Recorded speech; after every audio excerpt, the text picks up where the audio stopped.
Assalamualaikum warahmatullahi wabarakatuh. Yang terhormat Bapak Dosen Mustoli Sirait, SHI, MHCLA, dan teman-teman sekalian. Kami dari kelompok 10 mata kuliah Hukum Perdata dengan tema pembuktian dan daluarsa.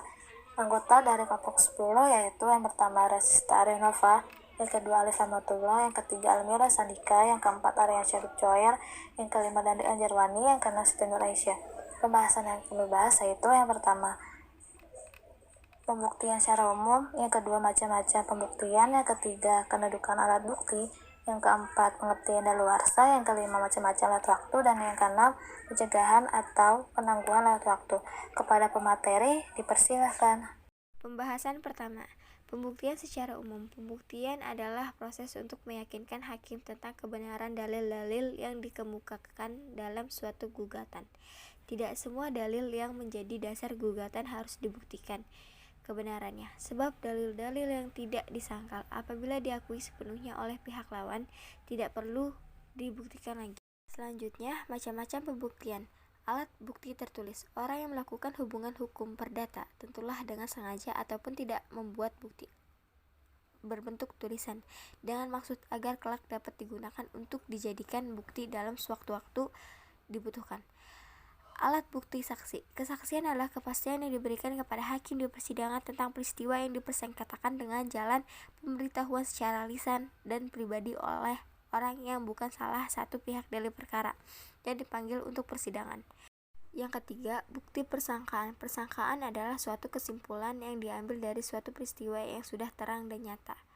Yang keempat, bukti pengakuan. Pengakuan berkentenis atau konvensionis adalah alat bukti yang berupa pernyataan atau keterangan yang dikemukakan salah satu pihak kepada pihak lain dalam proses pemeriksaan yang dilakukan di muka hakim atau dalam sidang pengadilan. Selanjutnya, bukti sumpah. Sumpah sebagai alat bukti ialah suatu keterangan atas pernyataan yang dikuatkan atas nama Tuhan dengan tujuan agar orang yang memberi keterangan tersebut takut akan murka Tuhan bila mana ia berbohong.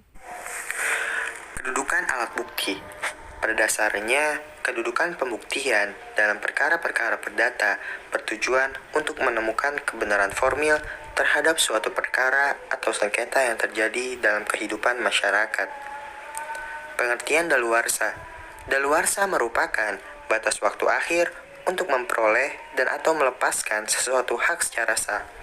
Pengertian daluarsa atau fair jaring sesuai dengan pasal 1946 KUHP Perdata, yaitu suatu alat untuk memperoleh sesuatu atau untuk dibebaskan dari suatu perikatan dengan lewatnya waktu tertentu dan atas syarat yang telah ditentukan oleh undang-undang. Unsur-unsur daluarsa yang diatur KUHP Perdata, yang pertama, suatu alat bukan bukti. Yang kedua, memperoleh sesuatu atau exquisitive fair jaring. Yang ketiga, alat untuk dibebaskan dari suatu perikatan atau extinsitive fair jaring. Dan yang terakhir, karena lewat waktu. Macam-macam lewat waktu. Ada dua macam daluarsa atau fair jaring, yaitu yang pertama daluarsa memperoleh atau acquisitive fair jaring. Daluarsa memperoleh adalah lewat waktu sebagai cara memperoleh hak milik atas suatu benda. Syarat adanya daluarsa ini harus ada etikat baik dari pihak yang menguasai benda tersebut. Yang kedua, daluarsa membebaskan atau acquisitive fair jaring. Daluarsa membebaskan adalah seseorang dapat dibebaskan dari suatu penagihan atau tuntutan hukum oleh karena lewat waktu.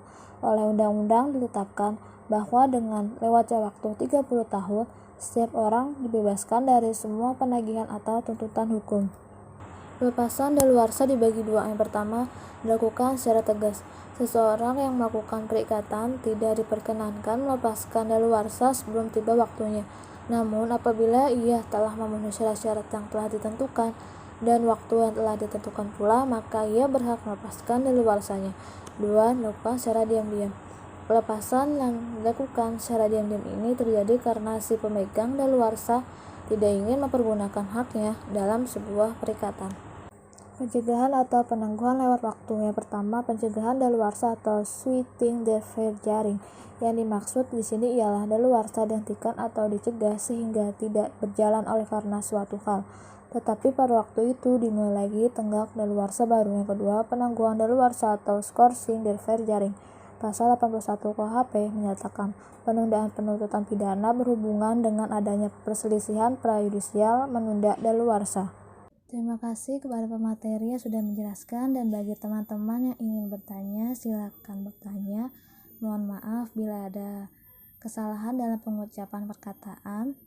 Wassalamualaikum warahmatullahi wabarakatuh.